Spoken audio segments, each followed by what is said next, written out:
Om Namo Bhagavate Vasudevaya. Bizim Bhagavad Gita'dan seminar mühaziremiz devam edir. Fəsil 11, Metin 43. Xoş gördük Bhagavad Gita'nın değerli dinləyiciləri. Fəslin adı Vishvarupa Darshana Yoga və yaxud kainat formasıyla kainat formasının huzurunda dayanma. Arjuna Krishna'nın kainat formasının huzurunda dayanıb şəkildə gördüyünüz kimi də. Və bunu eyni zamanda da bu Krishna'nın Allahlığıdır. Allah deyilən bax budur. Kimə ki Allah deyirlər, bax Allah dərk olunmazdır, Allah qüdrətlidir, Allah Akbar, Allah Ekberdir və s. Bunların hamısı bax budur. Krishna'nın bax bu kainat formasına aiddir. Çünki Arjuna da burada onu neyir? Krishna'ya deyir. Arjuna da bu sözü, mən bu dediyimi burada Bhagavad Gita'dadır. Yəni mən özümdən bunu demirəm. Baxın 11-ci fəslin 31-ci mətni. Ey öz görkəmi ilə hamını dəhşətə gətirən hökümdarlar hökümdarı. Arjuna Krishna bu cür müraciət edir. Baxın. Ey öz görkəmi ilə hamını dəhşətə gətirən hökümdarlar hökümdarı. Xahiş edirəm, de, sən kimsən?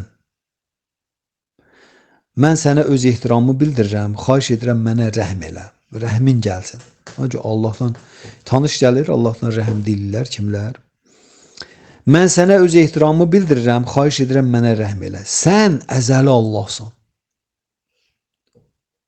Mən sənin kim olduğunu və sənin vəzifənin nədən ibarət olduğunu bilmək istəyirəm. Gördünüz? Arjuna burada Krishna deyir ki, sən əzəli Allahsan. Yəni Allah sənsən. Allah deyilən sənsən. Amma burada bir dənə incə məqam var. Allahdan Krishna təzahür eləmir. Krishna öz Allahlığını təzahür elətdirir. Bildinizmi? Yəni ki, hakimiyyətdən hakim belə deyək də, hakimiyyətdən hakim təzahür eləmir ki, hakim öz hökmünü təzahür elətdirir, öz hakimiyyətini. Düzdürmü? Hansı düzdür?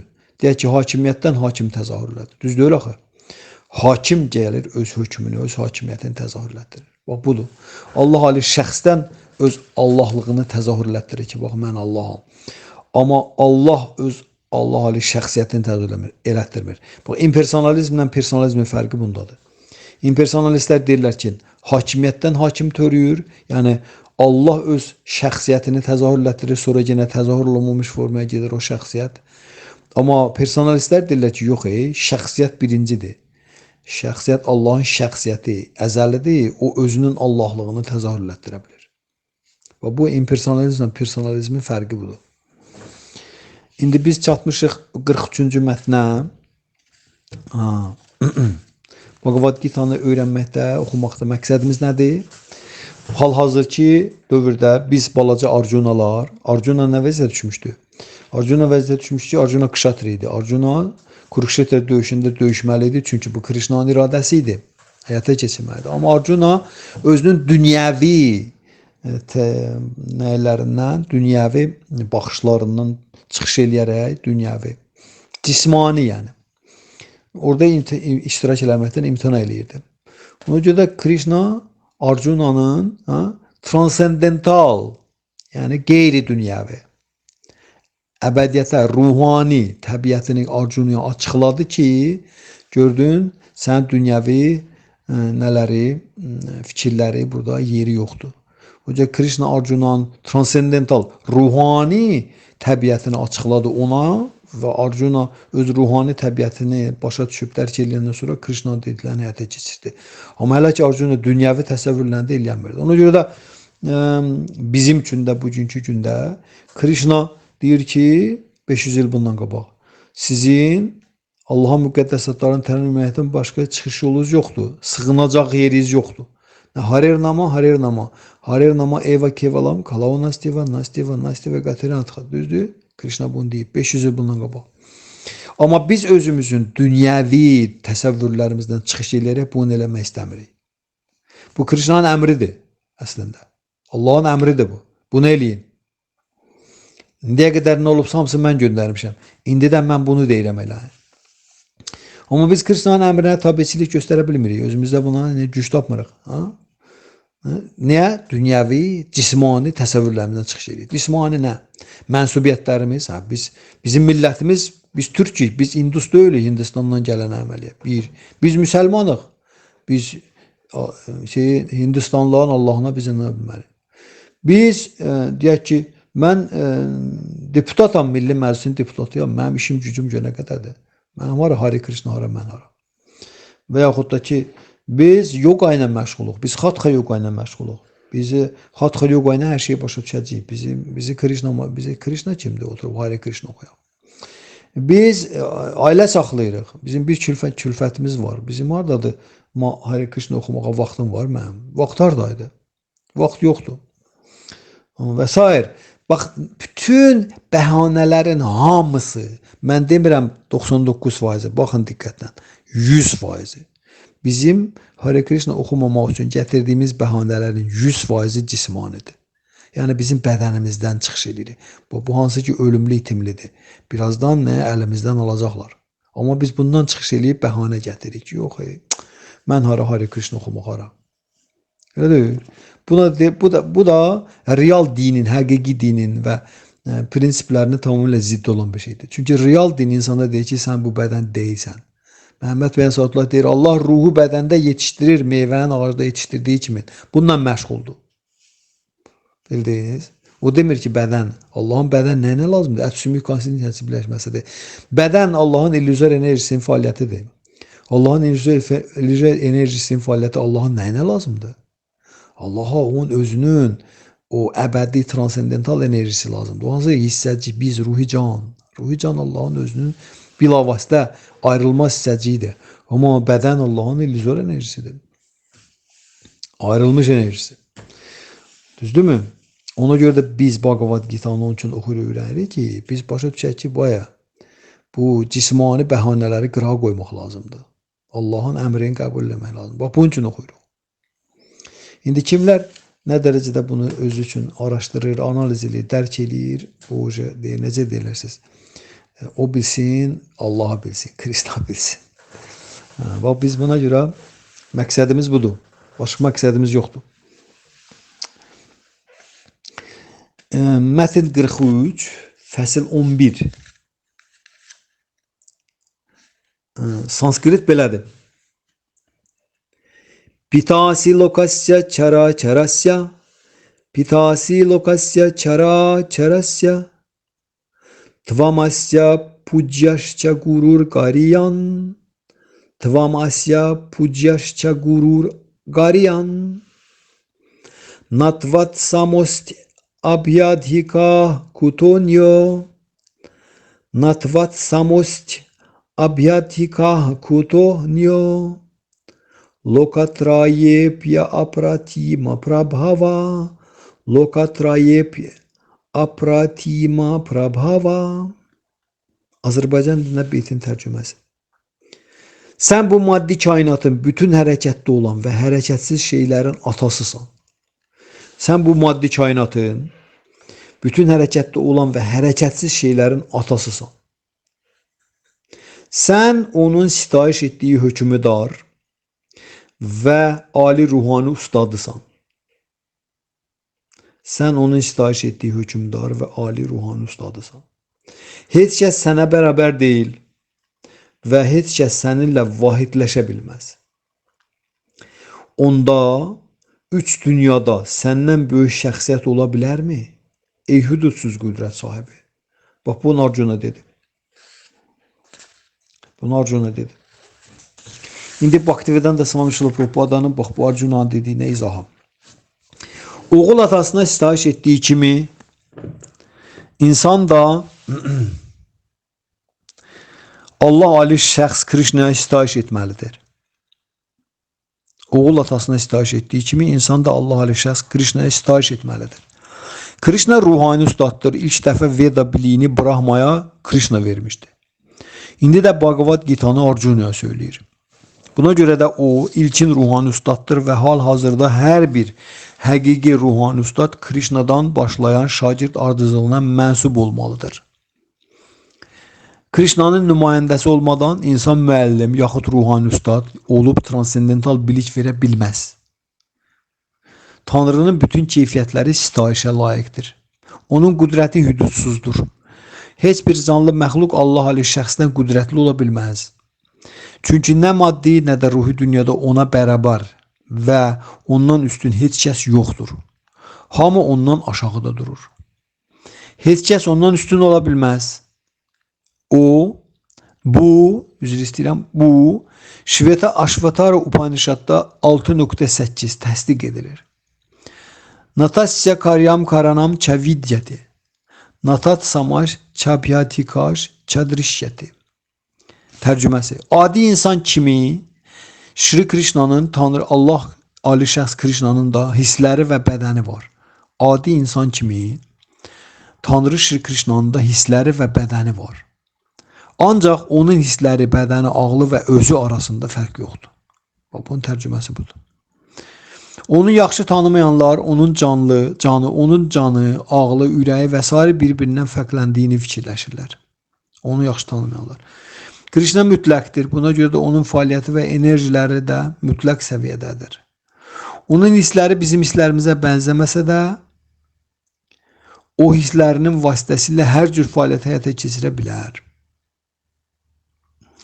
Buna görə də onun hissləri kamil və qeyri-məhduddur. Heç kəs ondan üstün və ona bərabər ola bilməz, hamı ondan aşağıdır. Ali şəxsiyyətin biliyi, gücü və fəaliyyəti transendentaldır. Bhagavad Gita'da 4.9 deyilir. Canma karma chame divyam, evam yovetti tatvataha, taktva deham punar canma naitimam eti sorcuna. Tərcüməsi. Tanrı Şri Krishnanın transendental bədənini, fəaliyyətini, mükəmməlliyini dərk etmiş şəxs bədənini tərk etdikdən sonra onun yanına qayıdır və bir daha istirabla dolu bu dünya qayıtmır. Bu da onun tərcüməsidir. Buna görə də insan Krishnanın fəaliyyətinin bizim hərəkətimizdən fərqli olduğunu başa düşməlidir. Ən yaxşı hərəkət tərzi Krishnanın verdiyi prinsiplərə əməl etməkdir. Bu insanı kamilləşdirəcəkdir.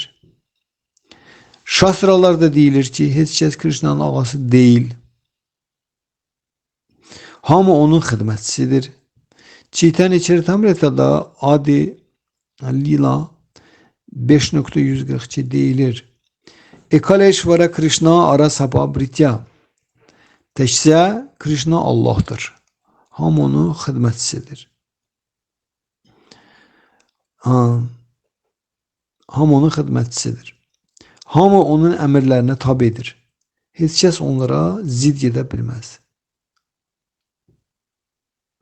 Hamı onun rəhbərliyi və nəzarəti altında fəaliyyət göstərir. Brahma Samhida'da deyildiyi kimi, o bütün səbəblərin ali səbəbkarıdır.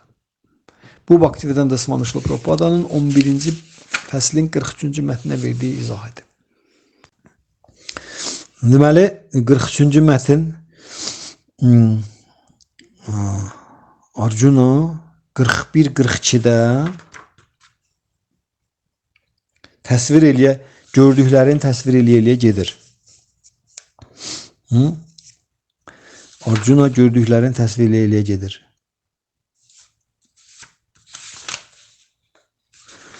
Belə təsvir eləyir Arjuna. Deyir Arjuna. Gəlin qabaqda bir-iki hissəsini oxuyaq ki, görək ki, burada bu mətndə söhbət nədən gedir. Arjuna Sanjaya deyir ki, Sanjaya Dhritarashtra danışır, deyir ki, Allah Ali şəxs Arjuna Krishna özünün kainat formasını, yəni Allahlığını göstərəndə deyir ki, şahım, tir-tir əsən Arjuna Allah Ali şəxsin görəndə və bu sözlərin eşidəndə, çünki Krishna Allah Ali şəxs Arjuna deyir ki, Arjuna soruşanda ki, sən kimsən? Arjuna Krishnanı görür, kainat formasını və dəhşətə gəlir Arjuna. Arjuna heyrətə düşür Və deyir ki, Krishna sən kimsən? Sən əzəli Allahsan. Onun fikridir, Arjuna'nın fikri. Sən əzəli Allahsan. Amma yenə soruşur ki, sən özün kimsən? Öz istəyir ki, Krishna'nın özü desin. Və sənin vəzifən nədən ibarətdir? Onda Krishna deyir ki, Allah Ali şəxs deyir ki, mən bu dünyalara dağıdan zamanam və bu dünyaya bütün insanları məhv etmək üçün gəlmişəm. Sizdən, yəni Arjuna və sənin 4 qardaşından başqa hər iki tərəfin bütün döyüşçüləri məhv olacaq. Buna görə də qalx döyüşərək şöhrət qazan, düşmənlərinə qalib gəlib Firavan şahlıqdan həzz al. Mənim planıma görə artıq onlar ölülmüşlər. Yəni sənin qarşında da onlar hamısı ölüblər. Sən isə ey Savyasaki Arjuna bu döyüşdə yalnız vasitə ola bilərsən. Mən artıq Dronanı, Bhishmanı, Jayadratanı, Karnanı, yəni qarşıda duran döyüşçülərin irəlidə öndə gedənlərdir bunlar hamısı. Komandirləri də bildiniz nətər. Deyir, Krishna deyir, mən artıq onların hamısını məhv eləmişəm. Buna görə də sən heç nədən narahat olmadan onları öldürə bilərsən. Sən sadəcə olaraq vuruş və döyüşdə düşmənləri məhv edəsən hökmən. Sanjaya deyir ki, Dhritarashtra, şahım. Sanjaya deyir, yəni Bhagavad Gita'nı kör şaha danışan, qarşı tərəfin ordunun qarşıdakı, Arjuna'nın qarşısında duruşan ordunun baş böyüyü əslində kör şah Dhritarashtra idi. O kör olduğuna görə döyüşə olanları çıxmışdı. Deyir ki, şahım, tir-tirəsən Arjuna Allah Ali şəxsin bu sözlərini eşitdikdə əllərin cütlüyüb ona ehtiramını bildirdi və sonra isə qorxudan dili dolaşa-dolaşa Tanrı Şri Krishna dedi, Arjuna dedi, ey hisslərin hökümdarı, sənin adını eşitdikdə bütün dünya cuşa gəlir və hamı sənə vurulur, kamil məxluqlar ehtiramla sənə baş əyir, Allahsızlar isə qorxu içində baş götürüb qaçırlar və bu elə belə də olmalıdır, Arjuna deyir. Ey Brahmadan da böyük olan ulu şəxsiyyət, sən əzəli yaradıcısan. Onlar səni necə təzim etməsinlər, ey hüdudsuz, mələklərin tanrısı, kainatın sığınacağı, sən tükənməz mənbəsən, bütün səbəblərin səbəbisən və bu maddi kainata münasibətdə transendentalsan. Sən əzəli Allah Ali şəxssən, ulusan, bütün bu dünyanın son sığınacaq yerisən, sən hər şeyi bilirsən və sən dərk edilən biliksən. Sən maddi qunalar xaricində olan ali məskənsən, ey hüdudsuz forma, sən maddi kainatdakı hər şeyə daxil olursan. Maddi qunalar deyəndə Arjuna yaranış, dağılış və saxlanış prosesləri nəzərdə tutur. Sən havasan və sən ali nəzarətçisən, sən od, su və aysan. Sən kainatın ilk məxluqu Brahmasan və sən ulu əcdadsan. Buna görə də mən sənə dayanmadan 1000 dəfə təzim edirəm. Həzrət Muhammed bin Saatullah deyirdi ki, siz bilsəydiniz ki, kimin qabağında baş əyib namaz qılırsınız, başınızı yerdən qaldırmazdınız. Bax, Arjuna həmən sözü deyir, görürsünüz. Arjuna deyir ki, sən havasan, ali nəzarətçisən, sən odsan, susan, aysan, sən kainatın ilk məxluqu Brahmasan, sən ulu əcdadsan, sən osan, busan. Arjuna sayır, sonra deyir ki, buna görə də mən sənə dayanmadan 1000 dəfə təzim edirəm. Dayanmadan nə demək? Yəni, mən başımı yerdən qaldırmıram. Dayanmadan sənə təzim edirəm. Bax, Məhəmməd bin Əsədullah bunu deyirdi. Mən səni öndən, arxadan və hər tərəfdən baş əyirəm. Ey sonsuz qüvvət, sən qeyri-məhdud qüdrət sahibisən. Sən hər şeyə daxil olduğun üçün hər şeysən. Və sonra Arjuna bütün bunları sadalayandan sonra Krishna'dan üzr istəyəcək. Baxın, səni dost hesab edərək şöhrətini bilmədən, diqqətsizlik edib sənə ey Krishna, ey Yadava, ey dost deyə müraciət etmişəm. Xahiş edirəm səfehliyimdənmi, yaxud məhəbbətimdənmi etdiyim bu nalayiq hərəkətlərimə görə məni bağışla. Hər bir yerdə uzanıb dincələrkən, yaxud yemək yeyərkən, bəzən təklikdə, bəzən dostlarımız arasında mən zarafat edərək çox vaxt səni təhqir edirdim. Ey qüsursuz, xahiş edirəm bütün bu təhqirlərə görə məni bağışla. Arjuna deyir, bundan qabaqçı beyt. İndi deyir ki, sən bu maddi kainatın, bütün hərəkətdə olan və hərəkətsiz şeylərin atasısan. Sən onun sitayiş etdiyi hökmdar və ali ruhani ustadısan. Sən heç kəs sənə bərabər deyil və heç kəs səninlə vahidləşə bilməz. Onda üç dünyada səndən böyük şəxsiyyət ola bilərmi? Ey hüdudsuz qüdrət sahibi. Gəldik, çıxdıq bu gün oxuduğumuz üstünə. İndi Arjuna'nın dediyi burada hər bir necə deyirlər, sözün izaha ehtiyacı var. Arjuna'nın burada dediyi hər bir sözün, hər bir kəlmənin, hər bir fikrin, Arjuna'nın birinci fikri, sən bu maddi kainatın bütün hərəkətdə olan və hərəkətsiz şeylərin atasısan. Baxın, bəzi dindarların, din xadimlərinin xoşu gəlmir bu fikirdən. Deyəndə ki, Allaha ata deyəndə. Deyir, siz niyə Allaha ata deyirsiniz ki? Mesela deyir ki, Hz. İsa aleyhisselam deyir ki, Allahın övladıdır, Allaha ata deyir. Müsəlmanların xoşu gəlmir. Deyirlər ki, bu belə şey olar. İsa Allahın oğludur. Mesela İsa burada görürsünüz nə tər deyir Arjuna Krishna. Bu deyir atasısan da. İndi İsa Allahın oğlu deyəndə burada nə olur ki, İsa Allahın oğludur. Hər kəs Allahın övladıdır da. Bu səbəbi nədir? Bunun səbəbi odur ki, biz Krishna şuurunda deyilik, biz ilahi şuurda deyilik, biz Allahın baxış qabiliyyəti bizdə yoxdur axı, Allahın görmə qabiliyyəti. Allahın görmə qabiliyyəti o tərəfə. Bizim heç ruhi görmə qabiliyyətimiz yoxdur. Ona görə bizim üçün bu nədir axı, belə əl çatmaz ki, deyəndə ki, İsa Allahın oğludur. Deyir, elə şey olar, əstağfurullah, necə İsa Allahın oğludur. Yəni niyə? Bu fikirləşir ki, Allah oğlu deyəndə fikirləşir ki, Allah evlənməlidir, toy eləməlidir, şadlıq sarayında, Allah sonra Mercedes gəlməlidir, arvadını aparmalıdır, bu Allah sekslə məşğul olmalıdır və ondan onun övladı dünya gəlmir. Yəni Allahı insanlaşdırırıq və bizim üçün qəbul edilməz olur ki, əstağfurullah, Allahı insanlaşdırırlar. Allah güya ki, evlənib, ailə qurub, nicaha girib, kimlənsə sekslə məşğul olub, dünya uşaq gətiribdir. Bu qəbul olunmaz gəlir. Bu belə deyil axı. Belə deyil, xoşbəxtlikdən. Allahın qüdrətinin sonu hesabı yoxdur. Allah Əkbər deyəndə sən fikirləşməlisən ki, propaganda deyir ki, deyirlər ki, Allah böyükdür. Amma heç kim bilmir ki, o nə qədər böyükdür. Böyükdür, nə qədər bilmirəm. Və bilmirsənsə, onda sakitcə oturmaq lazımdır. Allah hər şeyə qadirdir. Bir dənə mələk baxışı ilə nədə axı, Arjuna 5 qaşlarsa, 5-ini də verir Kuntiyə. Onlar Kunti ilə sekslə məşğul olmurlar ki. Arjuna Indranın oğludur. Cənnət planetlərinin şahıdır Indra. Bütün cənnət planetlərinin şahın adı Indradır. Vedalarda deyilir. Və Arjuna, hansı ki bu saat biz ondan söhbətini yaparıq, Krishna ilə danışır. Bax, o Indranın oğludur. Adi insan deyil, görürsünüz. Arjuna'nın böyük qardaşı Yudhishthira'dır. O, Əzrailin oğludur. Ya, Yamaracın oğludur. Ölüm şahının. Yamarac, cəhənnəm planetlərində nəzarət edir orada. Yamarac, ölüm şahıdır. Burada İslam ənənəsində Əzrail deyirlər. Bax, onun oğludur ya Yudhishthira. Bihima Vayun oğludur. Yəni küləyi idarə edən mələk var. Küləyi idarə edir. Onun oğludur. Bihima. Nakula ilə Sahadev Ashvini Kumarların oğludur. Bunlar da mələklərdir, ikizdirlər. Onlar kainatda tibb işinə nəzarət edirlər. Tibb işi var, müalicə işi. Ona nəzarət edən mələklər var, ikizdirlər. Ashvini Kumarlar deyirlər. Nakula ilə Sahadev onların uşaqlardır. Və bunlar uşaqları gətirib Kunti, onların analarına Kuntiyə verəndə ondan Kunti ilə sekslə məşğul olurlar. Yox. Cinsel əlaqə ilə. Yox, onlara bəhs eləyib bir dənə baxışını, mələk bir dənə baxışı ilə, bir dənə sözü ilə, bir dənə nə-nəsə bunu eləyə bilir. Ada qalsın Krishna, Allah Ali şəxs. Allah Ali şəxs Həzrət Brahmanı Nilüfər gülü üstündə dünya gətiribdir.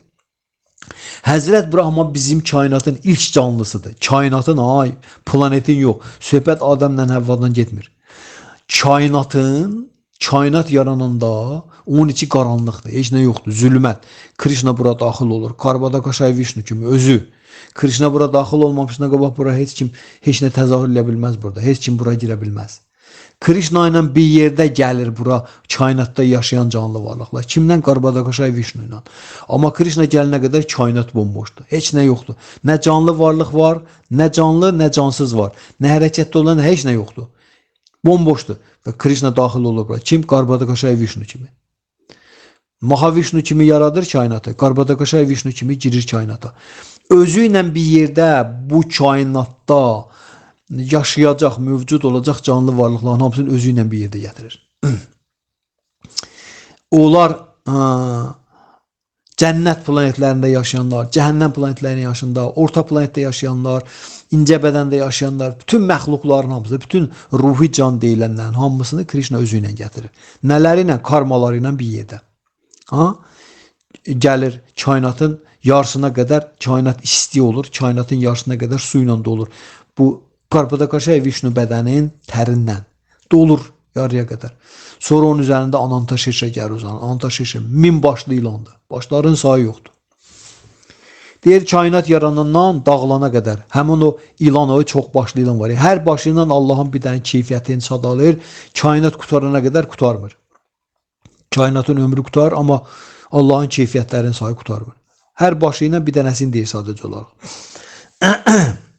Zikr eləyir. Dayanmadan həmin o Ananta Şeşəm çox başlı ilan Allahın adını zikr eləyir. Ondan sonra Qarbadaqaşay Vişnunun göbəyindən Nilüfər gülü təzahür eləyir. Nilüfər gülü.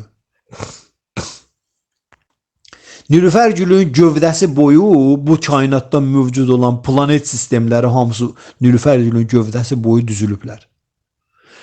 Və o planet sistemi, planetlər üzərində yaşayan canlı varlıqlarla bir yerdə. Hansılar ki, üzərində kimlər yaşayacaqlar? Onlarla bir yerdə. Və Brahmanı Krishna təzahür etdi. Brahma. Baxmayaq ki, Qarbadaqaşay Vişnunun zövcəsi var əbədi, Lakshmi. Onun Nilüfər qədəmlərini masaj edir həmişə. Ovuşdurur. O Krishna'nın ehtiyacı yoxdur ki, Lakshmi ona uşaq dünya gətirsin. Yox, hey, Krishna özünün göbəyindən təzahür edir Nilüfər. Onun içində Brahma təzahür edir. 4 başlı mələk. Və Krishna 4 başlı mələk deyir ki, indi bundan sonra səninlikdir. Çünki biz canlı varlıqlar bu maddi dünyaya gəlmiş Allahlıq eləməyə. Brahma da adı canlı varlıqlar. Deyir gəlmirsən Allahlıq eləməyə. Davay, perioduruz demişkən. Başda özü Krishna ruhi canlılar, yəni səbəbkarlar hamısı Krishna verir. Planetlər hamısı Nilüfər gülünün içindədir. Amma təzahür etdirməyə Brahmaya təpşırır. Ki o özünü Allah hiss eləsin, yaradan hiss eləsin. Bax, bura onun üçün gəlmirsən. Maddi dünyaya üçün gəlmirsən. Onun üçün də Allahla başda yarat. Brahma başda yaratmağa və hələ Şirmad Bhagavatamda Brahmanın duası da var ki, Brahma yalvarır Krishna ki, Krishna, sən özü aid olan işləri mən bilirəm ki, mənə tapşırdın. Xahiş edirəm, elə ki, mən illüziya düşməyim, özümü sənin yerə qoymayım, özümü yaradan saymayım. Bildinizmi? Deməli, Krishna Brahmaya atalıq elədi, gördünüz? Krishna lazım deyildi ki, Lakshmi ilə cinsi əlaqədə olsun ki, Brahma yaransın. Krishna Allah ali şəxsdir. Allahın ehtiyacı yoxdur bu şeylərə. Ona görə Krishna Bhagavad Gita'nın bir yerində yaduza gəlirsə, oxuduq orada. Mən istəmirəm bir də qayda onun üstünə. Vaxt geçsin. Krishna da deyir ki, toxum verən mənəm. 10-cu fəslin 39-cu mətnindədir. Yat çapi sarva bhutanam. Yat çapi sarva bhutanam. Bijam tat aham arjuna. Bijam toxum deməkdir. Bijam tat aham arjuna. Natadasti vinayatsyan maya bhutam çara çara. Tərcüməsi bundan əlavə Arjuna, mən hər şeyi törədən toxumam. Tərpənən və tərpənməyən heç nə mənsiz mövcud ola bilməz. Bugünkündə nə dedi? Baxın, tərpənən və tərpənməyən də hərəkətdə olan, yəni hərəkətdə olmayan heç nə mənsiz mövcud ola bilməz. Mən hər şeyi törədən toxumam. Prabhupada deyir ki, hər şeyin səbəbi var və kainatın toxumu yaxud səbəbi Krishnadır. Krishna'nın enerjisi olmasa heç nə mövcud ola bilməz. Buna görə də o hamıdan qüdrətli adlandırılır. Bütün tərpənən və tərpənəməyən şeylər onun enerjisi sayəsində mövcuddurlar. Amma bugünkü nə deyir ki? Deyir, sən Arjuna deyir, sən bu maddi kainatın bütün hərəkətdə olan, görürüz, həmən söz də hərəkətdə olan, hərəkətdə olmayan, tərpənən, tərpənməyən deməkdir. Yəni, sən bu maddi kainatın bütün hərəkətdə olan və hərəkətsiz şeylərin atasısan. Bax, o eyni şeyi təkrar eləmədi. Eyni söhbətdə deyir, hə. Krishna dediklərini Arjuna təsdiq elədi burada sadəcə olaraq. Krishna orada demişdi, 10:39. Arjuna 11:43-də təsdiq edir Krishna dediklərini. Deyir ki, sən bu maddi kainatın bütün hərəkətdə olan və hərəkətsiz şeylərin atasısan. Ata nə deməkdir? Toxum verəndə. Toxum kimdən gəlir? Atadan. Toxum ata verir, ana da onu neynir? Həyata keçirir də, qadın. Elə deyir. Toxum qadın, kişidən gəlir qadının bətninə. Toxum nədir? Onun içində ruhi candır. Toxum ruhi can deməkdir. Ruhi can Krishna'dan gəlir. Bədəni kim verir? Bədəni ana verir. Ananın bətnində hazırlanır. Düzdür? İndi maya, illüzyon, material enerji anadır. Krishna da atadır. Toxumu Krishna verir, maddi enerjidə onu təzahür etdirir. Brahmanı oyatdı. İndi Arjuna burada deyir ki, sən maddi kainatın, bu maddi kainatın. Hərəkətdə olan hərəkətsiz nə varsa, hərəkətdə olan hərəkətsiz canlılar da hamısı. Burada başqa ölü bir şey yoxdur ki, hər şey canlıdır da, yəni ki, orada ruhi can var. hərəkətdə olanlar quşlardır, insanlar, indi heyvanlardır, bitkilərdir, həşəratlardır, balıqlardır, mələklərdir və s. bunlar hamısı hərəkətdə olanlardır. Elə deyil. Bəs hərəkətdə olmayanlar, hərəkətli ağaclardır. Ağaclar hərəkətli deyirlər, amma canlı varlıqlar da hamısı ağac. Dağlar da məsəl üçün, dağlar da canlıdır. Bilirdiniz də, dağlar da canlıdır. Hələ əvvəlki eralarda uçan dağlar vardı, göydə uçurdular. Onları şeydə göstərirlər. Nədə Avatar kinoyunda. Kim Avatar kinoyuna baxsa orada görə bilər. Orada uçan dağları göstərirlər.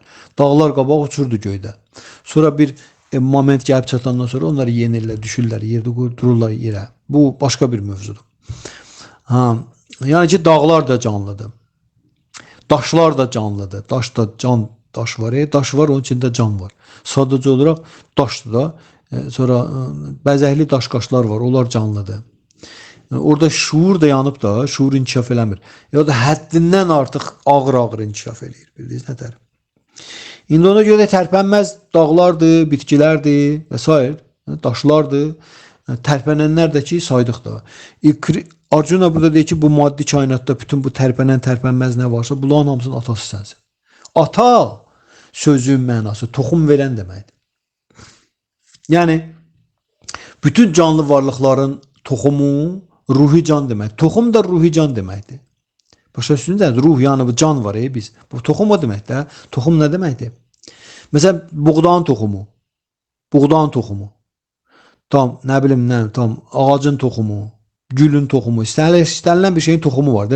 O toxum birisi nədir? O toxum odur ki, onun içində ruhi can var. Bizim kimi, mənim kimi, hər birimiz kimi adicənə ruhi candır. O toxumun içində odur. İndi o nədir? O toxum o deməkdir ki, o toxum alındadır ki, ona indi bundan sonra mümbit şərait yaranmalıdır ki, o həmən o mövcud olduğu hansı ki toxum deyil, nəyin içində? Bax, ona indi ona uyğun mümbit şərait lazımdır ki, o bədən alsın. Maddi bədən alsın. Bunu da kim elir? Maddi enerji, maya. Amma toxum Krishnadandır. Çünki ruhi can Krishnanın ayrılma hissəcidir axı. Və ruhi canlar hər yerdə Krishnadandır da, Krishnandır. Maddi enerji maya, o da Krishnandır, amma illüzor enerji kimi. Krishnanın bilavasitə yox, ortada bir vasitəsi var, o da kimdir? İllüzor enerjidir, maya. Krishnanın illüzor enerjisi. İndi bu toxum deyilən şey ruhi candır. Başqa bir şey deyil. Ruhi can da Krishnanın əbədi ayrılma hissəcidir. Ona görə Krishna deyir ki, toxumu verən mənəm. Çünki ruhi can mənim ayrılma hissəciyimdir. Onları mən bura verirəm, mən göndərirəm ki, onlar bədən alsın. Ne üçün? Çünki mən onları neyləm? Həzrət Məhəmməd bəyə sallallahu demişkən, Allah meyvəni ağacda yetişdirdiyi kimin ruhu bədəndə də yetişdirmən məşğuldur. Deməli, bədənlərə mən ruhu verirəm ki, onu yetişdirirəm. Nədə yetişdirirəm? Mən onu yetişdirirəm ki, o maddi dünya gələndə Allahlıq iddiasından gəlib, o Allahlığını həyata keçirsin, mən onu güzəşdə gedirəm və sonra o bundan məyus olsun, təzədəndən düşsün mən ibadət yoluna, gedə qayıtsın mən yanıma. Bax, bu prosesə deyirlər yetişdirmə. Məhəmməd və Əsədullahın dediyi proses bax budur. Deyir ki, ne? Allah meyvəni ağacda yetişdirdiyi kimi ruhu bədəndə yetişdirmən məşğuldur. Ruhun yetişməsi nə deməkdir? Bax budur. Yəni, Allah ruhi canı maddi dünya göndərib, o Allahlıq iddiası ilə gəlib bura, ona paxıllıq hissi var içində. O da Allah olmaq istəyir, həzz almaq istəyir və bir də nə? Nəzarət, kontrol eləmək istəyir. Deyir, okey. Və güzəşdə gedir Allah bizə. Maddi dünya, maddi bədən bizim üçün Allahın güzəşdidir. O güzəşdə gedir, verir həm. O deyir ki, elə. Allahlıq elə görüm hələ. Biz deyirik. Amma heç nə alınmır. Gələnlər Zülqərneyn də Allahlıq eləyirdi. Hitler də Allahlıq idi. Napolyon da Allahlıq idi. O qədər Allahlıq eləmək istəyənlər var ki. Amma sonu nə ilə bitir? Sonu, deyir, Allah deyir, görsən sonunuz nə ilə bitir? Sən Akkaş, sən Allah deyirsən, sən demə. Ölümlə bitdi, getdi, hər şeyi itirdi, düzdür. Bunu deyir, bir neçə dəfə eləyəndən sonra məyus olsun. Məyus olsun ki, peşman olsun. Ondan sonra mən ona din göndərirəm. İslam dini, Hristiyan dini, o birisi din. Din ne üçündür? Sən Allahlıq eləyə, paralel də mənə ibadəti verə ki, sən bunda peşman olanda keçəsən buna sırası. Paralel. Başa düşün, dəmir yolunun iki xətti kimidir. Dəmir yolu, poyez dəmir yolunun iki xətti ilə gedir. Bizdə də belədir ki, iki xətt olmalıdır. Bir mənim Allahlıq iddiam, yəni həzz almağa çalışıram bu dünyada, nəyəsə malik olmaq falan. Paralel də olaq Allaha ibadət edirəm. Çünki Allah bilir ki, Allahlıq iddialarımın hamısında mən məyus və peşman olacağım. Və onda mən axtaranda həmən dəqiqə dini qoyur ki, indi keç bura. Nəyə? Keçməyə ibadət yoluna. Qayıt bir də geriyə. Vəssalam. Bax bu prosesə deyirlər Məhəmməd Vəssalullahın dediyi Allah yetişdir. Ruhu bədəndə yetişmə prosesi. Bax deməli Allah toxumu göndərir bədən almağa ki, o nə olsun orada öz bax bu yetişmə prosesini keçsin. Bildinizmi? İndi o toxum bitki toxumudur, o toxum həşərat toxumudur, balıq toxumudur, quş toxumudur, inək toxumu, heyvan toxumudur. Sonunda da ən yuxarıda, ən yüksək keyfiyyətdə, ən yüksək səviyyəli toxum insanda, insan, kişinin bədənində yaranan toxumdur ki, bundan sonra bu toxumda canlı varlığa şans verilir ki, bax bu bədən alma prosesindən gəl qutaraq. Allah deyir ki, gəl bu bədəndən bədənə keçməkdən qutaraq. Onun üçün sənə insan bədəni verirəm. İnsan bədənində sənin şansın var ki, sən qurtuluşun istiqamətində hərəkət eləyəsən. Bu bədənlərdən qurtuluşun. Bunun üçün də nədir? Nə eləməlisən? İnsan bədəni olan kimin həyatın həqiqətləri barədə sual verməlisən. Budur. Atato Brahma Jigyasa mütləq həqiqət barədə sual verməlisən ki, mən kiməm? Bura haradır? Mən bura harada? Həzrət Əli Əleyhisselamın sözləri. Mən insan bilmirsə, mən hardayam, hardan gəlmişəm, hara gedəcəm, Allahın mərhəmətindən özümü məhrum edim. Hansı mərhəmətindən? Qurtulmaq mərhəmətindən. Qurtulmaq. Allah insan bədəni insana verib ki, qurtulsun. Bu doğuluş ölüm dövranından. Heyvan bədəni, quş bədəni, həşərat bədəni, bitki bədəni, o bədən, bu bədən. Bundan qurtulmağa Allah mərhəmət verir insan bədəninə. Və əgər insan deyir, Həzrət Əleyhisselam deyir, insan bilmirsə ki, o kimdir, hardan gəlib, indi hardadır, sonra gedəcək, o özünü Allahın mərhəmətindən məhrum edib. Hansı mərhəmətindən? Qurtulmaq mərhəmətindən. Allah insan canlı varlığa insan bədəni verəndə mərhəmət verir ki, qurtulsun bu doğuluş ölümdən. 4 dənə heyvanı instinktə həyata keçirməkdən, yemək, yatmaq, seks, qorxu, yemək, yatmaq, seks, qorxu. Bunu bütün canlılar yaşayır, hamısı, mələklər belə. Amma insan bədənində bundan çıxmağa şans verir. İnsan bədəni ilə bir ki, o Belkov klası deyilir, dələ fırlanır, dələ təkərə düşüb. Oradan balaca bir dənə deşik olur ki, sən oradan çıxa biləsən. Fırlanmaqdan çıxasan. Cənnət, cəhənnəm yer, cənnət, cəhənnəm yer. Bax, bu Belkov klası deyirlər, bax, fırlanmaq budur. Cənnətə girsən, qayıtsan yerə, cəhənnəmə girsən, qayıtsan yerə, fırlanırsan. İnsan bədəni, heyvan bədəni. Aşağı şuur, yuxarı şuur, aşağı şuur, yuxarı şuur. Bu çortovoy koleso, fələyin çərxi fələk budur, samsaram. İndi buradan çıxmaq üçün şans insan bədənidir. Ona görə toxum insan bədəninə düşmüş, toxum sonuncu toxumdur. Toxuma düşür, gedir qadının bətninə, ona insan bədəni verirlər. Və o toxum da İnsan orada gedən ruhi can oradakı həmən o toxumla bir yerdə onun bütün karması oradadır. Əvvəlki həyatında elədiklərin hamısı. Ona uyğun ananın bətnində ona bədən formalaşdırır, maddi enerji buraxır çölə. Get. Şans verdiksə qurtuluş üçün şans. Bu doğulur, başlayır yenə də yemək, yatmaq, seks, yemək, yatmaq, seks. Bax, indiki sivilizasiya planetin üstündə 99,99% ancaq bunun üstə durubdur. Yemək, yatmaq, seks, yemək, yatmaq, seks. Və bunun komfortlaşdırılması, texnologiyalaşdırılması, daha da təmtəraqlaşdırılmasının adını qoyub elmi texniki tərəqqi. Akademiya açıb, universitet açıb, institut açıb, məktəb açıb, bu 4 dənə şeyin nəyini daha da rahat təminatını təşkil eləmək. Vəssalam, başqa heç nə yoxdur. İndi ona görə birinci cümlə, sən bu maddi kainatın bütün hərəkətdə olan və hərəkətsiz şeylərin atasısan, bax bu deməkdir. Krishna. Toxum verəndir. Toxumu Krishna ver, özü dedi. Oxudum bu saat, 11:39. Hərəkətsiz şeylərin heç biri mənsiz mövcud ola bilməz, Krishna deyir. Mən əzəli toxumu mən verirəm. Mayalandırır Allah. Nə ilə? Baxışı ilə deyir. Bir dənə baxışı ilə. Baxır, maddi enerji, vəssalam. Nə lazımsa hamısı gedir ora. Allaha lazım deyir şey. Ona görə Həzrət İsa Aleyhisselam deyəndə ki, atam, o da deyir Allaha atam. Əgər o Allaha atam deyirsəz, bu onun oğlu da. Bu onun oğlu demək ki, başqa mənada. Tanrı ilə yaratdığı canlı varlıqlar arasında onların Allaha olan məhəbbətinin müqabilində 5 əsas münasibət var. Və o 5 əsas münasibətlərin punktları da var. A bəndi, B bəndi, C bəndi, G bəndləri var. Amma 5 əsasdır. Hansılar? Biri neytraldır. Canlı varlıqla Allahın arasında neytral münasibət var. Yəni münasibət neytral şəkildədir. Bildiniz nədir? Mən yolu gedirəm, yolun qırağında ağac durubdur. Başıma kölgə sərir. Münasibətimiz neytraldır. Heç nə yoxdur. İkincisi, nökər, bir də ağa. Xidmətçi və bir də ağa münasibəti. Allah ağadır, mən onun xidmətçisiyəm. Həzrət Məhəmməd Peyğəmbər deyir ki, biz Allahın nökəriyik də, xidmətçiləriyik. Üçüncüsü, bundan bir pillə yuxarı qalır. Bunlar hamısı yuxarı getdikcə şuurun yüksəlişidir. Allaha olan məhəbbətin miqdarıdır. Bir pillə yuxarıda Allahla insanlar arasında dostluq münasibətləri var. Dost, Allahla yaratdığı dost münasibətinə gəlir.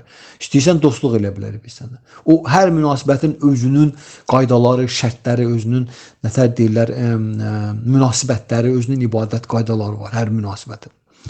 Bundan yuxarıda valideyn münasibətidir. Allah ata ola bilər, sən övlad və yaxud əksinə hətta ola bilər. Allah övlad ola bilər, sən onun atası. Necə ki Yaşoda ilə kimi, Nanda Maharac. Krishna gəlmişdi bura, Krishna'nın atası nasıl? Allahın ataya ehtiyacı var, yox. Amma onun yaratdığı canlı varlıqlar məhəbbəti müqabilində bu münasibət istəyəndə Allah deyir, okey, problem yoxdur. Sizə mən oğulluq eləyəcəm. Krishna gəlir, Nanda ilə Yaşodan mükəmməl oğulluq eləyir. Kamil. Allah nə eləyirsə kamil eləyir də. 4 oldu. 5-incisi də sevgili münasibətlərdir. Zövcə, ər-arvad münasibətdir, sevgi münasibətləri. Tanrı ilə yaratdıqlarının münasibətlər var. O Həzrət İsa əleyhissalam ata-oğul münasibətindəydi də. Burada nə var ki? Təəccüblü. Bu mənada ki, o deyir ki, Allah mənim atamdır. Yəni mən onunla bu münasibətdəyəm. Kimsə deyir Allah mənim sevgilimdir. Ondan sevgili münasibətində. Fatimə Zəhra Allah'a sevgilisi kimi baxırdı. Mən səni istəmirəm səndən heç nə, çünki sənin özü istəyirəm. Yəni mən səni sevirəm. Sevgili münasibətidir. Bu çox yüksək səviyyədir. İndi ikinci cümlədə sən onun sitayiş etdiyi hökümdar. Birinci cümlədə sən bu maddi kainatın bütün hərəkətdə olan və hərəkətsiz şeylərin atasısan dedik. İkinci sən onun sitayiş etdiyi hökümdar və ali ruhani ustadısan. Sitayiş etdiyi hökümdar. Biz kimin qabağında baş əyirik? Hökümdarın, qanun. Kim ki qanunun nə idi? Qanuna tabiçilik göstərik, elə deyil. Harada qanun var, biz orada tabiyik. Onun qarşısına baş əyirik, qanuna baş əyirik.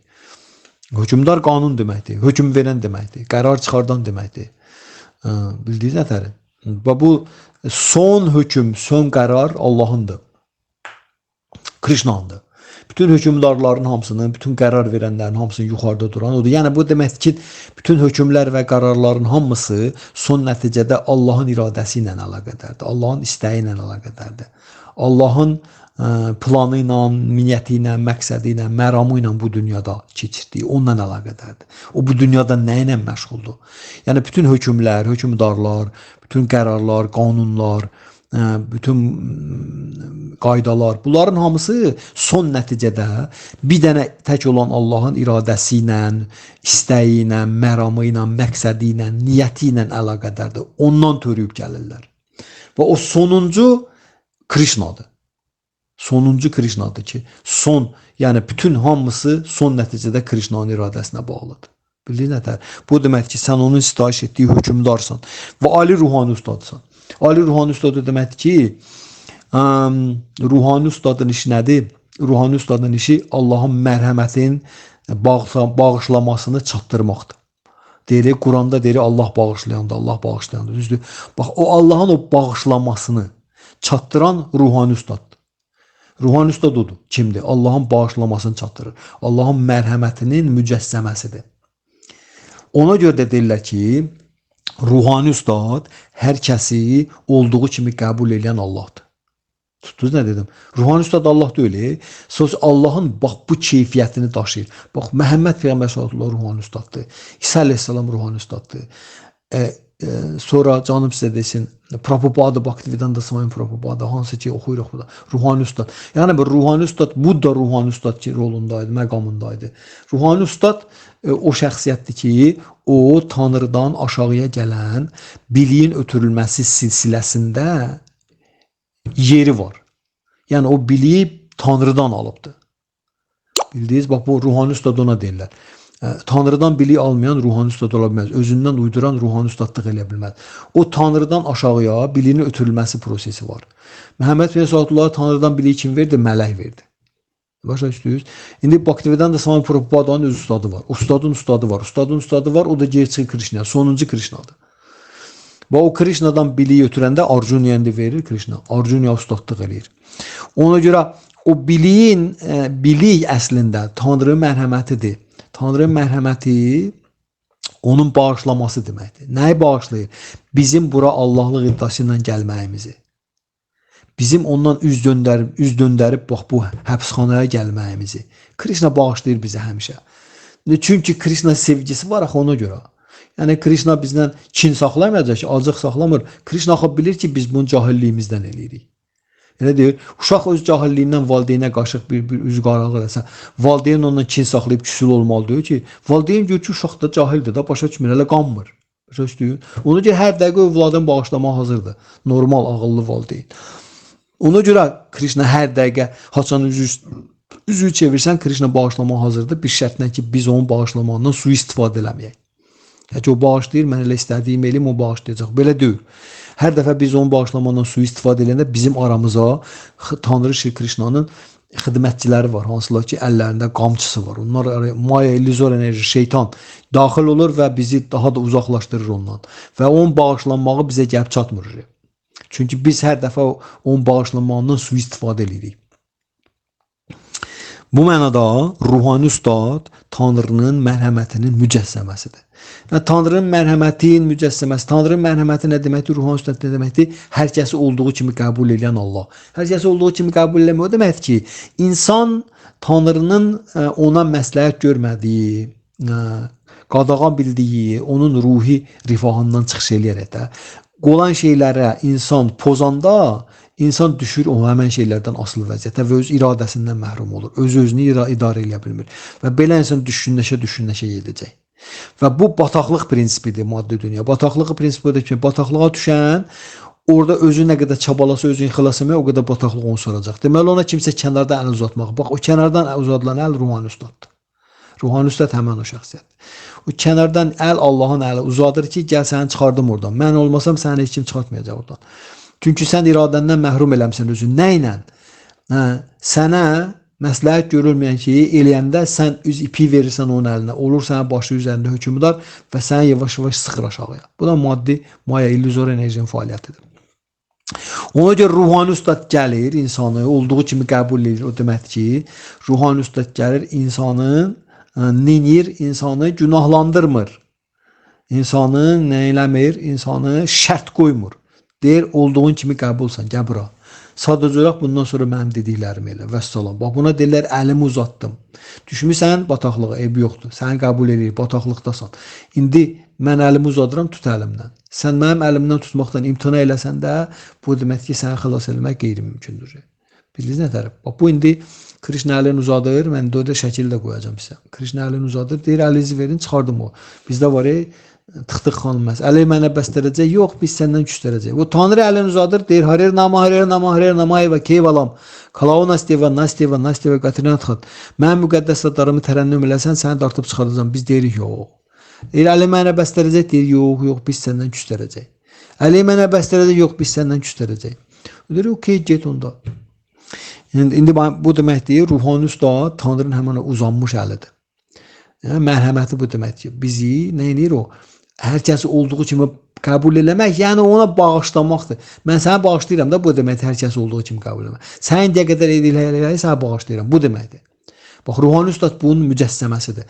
Və deyir ki, Arjuna deyir ki, sən o da sənsən. Sənsən də o, Krishnadır, Allahdır. Allah həmişə bağışlayandır. Bu demək ki, Allah həmişə öz ruhani ustadını göndərir. Deyir, həmimi insana öz fədaimi göndərirəm, öz nümayəndəmi göndərirəm, səmimi insana. Məhəmməd Rəsulullah da deyir ki, din səmimiyyət deməkdir. Səmimiyyət bu insanı layiq eləyir ki, Allah öz nümayəndəsini göndərsin bu insana, xilas eləməyə. O da ruhani ustaddır. O da gəlir sənin olduğu kimi qəbul eləmək, o deməkdir ki, o sənin indiyə qədər elədiyin səhvlərin, günahların hamısını bağışlayır. Eybi yoxdur, eləmirsən, eybi yox. Üzün ağ olsun. İndi gəbirə mən dediklərimi elə. Buna deyirlər ruhani ustad. Bundan sonra ruhani ustadın dediklərinə tabi olan şəxs o tədricən özünün xilas olduğunu, azad olduğunu, bataqlıqdan çıxdığını hiss edir, duyur, yaşayır. Və bunun Allaha olan münasibəti, məhəbbəti qatılaşa gedir. Bax, Arjuna deyir ki, həmən ruhani ustad da sənsən. Sən onun sitayiş etdiyi hökmdar və ali ruhani ustadsan. Biz ruhani ustada da sitayiş edirik axı. Çünki ruhani ustad Tanrının nümayəndəsidir. Tanrının nümayəndəsi olduğuna görə sitayiş edirik. Ona görə yox ki, o hansısa bir belə nəyəsə məqama çıxır. Yox, Allahın nümayəndəsidir. Allaha olan münasibətimizi ona göstəririk. Onun sifətində. Amma əslində Allaha eləyirik. Sadəcə olaraq ona eləyirik ki, o Allahın ortadakı şəffaf sridadır, şəffaf mühitdir. Heç kəs sənə bərabər deyil. Arjuna deyir, heç kəs sənə bərabər deyil. Yəni Tanrıya bərabər olan bu dünya, bu şeydə işim yoxdur. Heç kəs sənə bərabər deyil o deməkdir ki, yəni ki insan Allahdan insan həyatında Allaha olan münasibətlərinə bərabər tutacaq heç nə olmamalıdır. Heç bir fəaliyyəti, heç bir münasibəti, heç bir dəyəri, heç bir məqsədi, heç bir biliyi olmalı deyil ki, hansı ki onu Allaha bərabər tutur. Bildin nədəri? Elə ki sən onu Allaha bərabər tutduğun bir şey varsa burada, bu adam Allaha bərabər tutmuş nədərdir? O onu Allaha elədiklərini ikinci plana çəkib onu birinci plana qoya bilir. Allaha elədiklərini ikinci plana çəkib onu birinci plana qoysa onu Allaha bərabər tutur. Vəssalam. Yəni ki, Allah qarşısında elədikləri, Allahın göstərişləri, nəsihətləri, məsləhətləri, əmrini qırağa çəksən, onun yerinə özü milli, dini, özü cinsi, özü coğrafi, mənsubiyyət və aid olan şeylər qoyursan və onu ön planda həyata keçirdirsənsə, sən onu Allaha bərabər tutdun. Başa düşdün? O Allaha bərabər tutunsa sən düşdün illüziya getdin. Allaha bərabər heç kim yoxdur. Arjuna heç kəs sənə bərabər deyil və heç kəs səninlə vahidləşə də bilməz. Heç kəs səninlə vahidləşə bilməz o demək ki, insan impersonalizmə qapılır, qərq olur. Allahı şəxsiyyət kimi saymır. Ancaq deyir ki, biz Allahın nuruyuq, Allaha qərq olub gedir olacaq, Allahın bir zərrəsi olacaq biz də.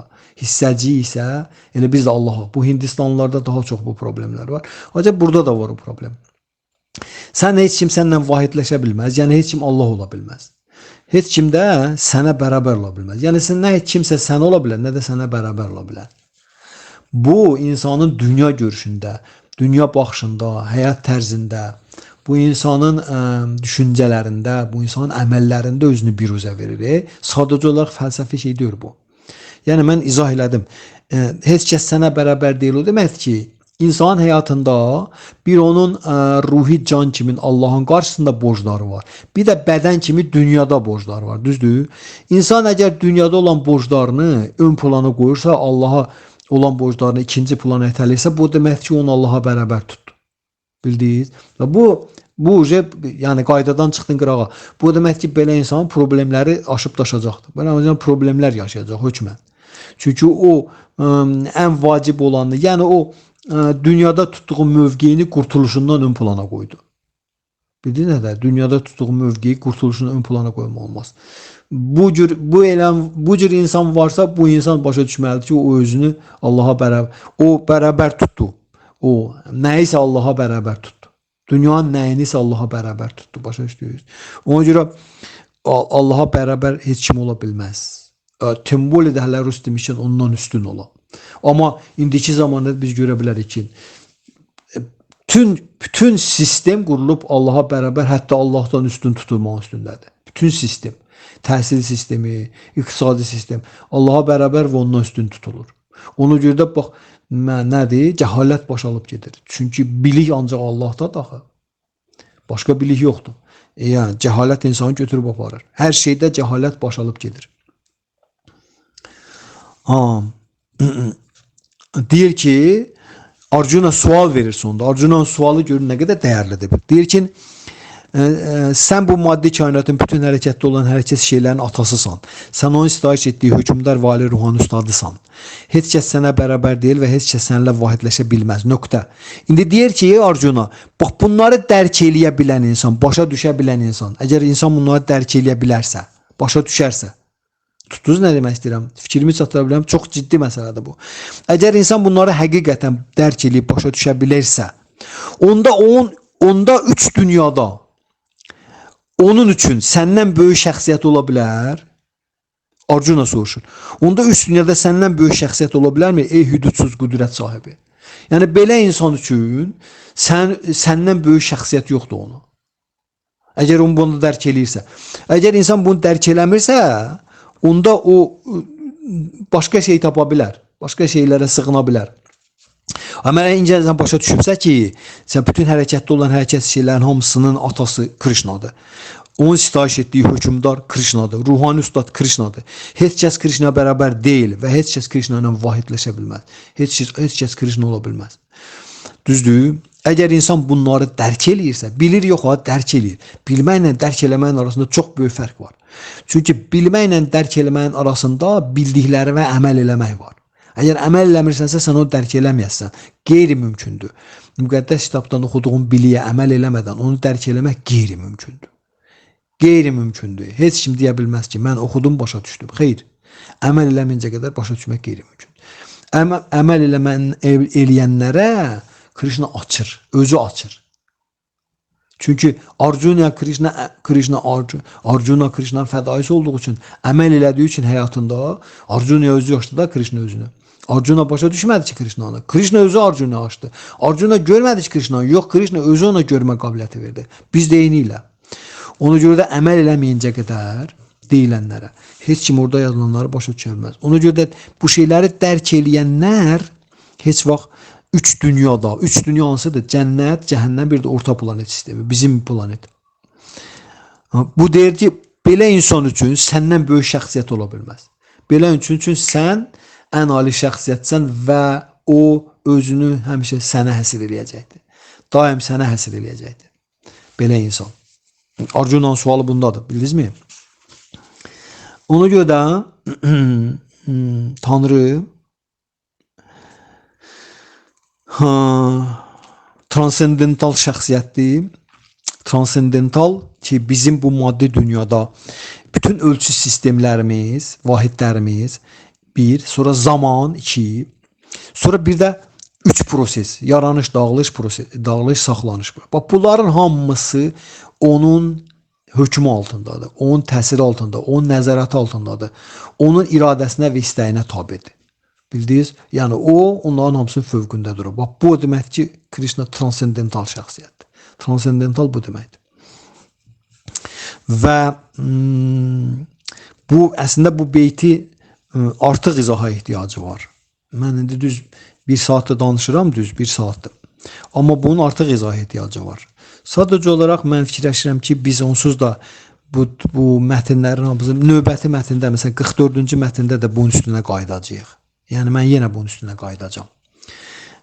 Fikirləri biz özünüz görürsünüz ki, mən hər dəfə qayıdıram bir neçə beyt qabağa, qabaqdan təzədən oxuyub gəlirik. Sonra bir də qayıdırıq dala, bir də qayıdırıq dala. Bu deməkdir ki, bunların hamısı bir-birindən əlaqədə olan söhbətlərdir. Tək bir Krishna, Arjuna bunları danışırlar da.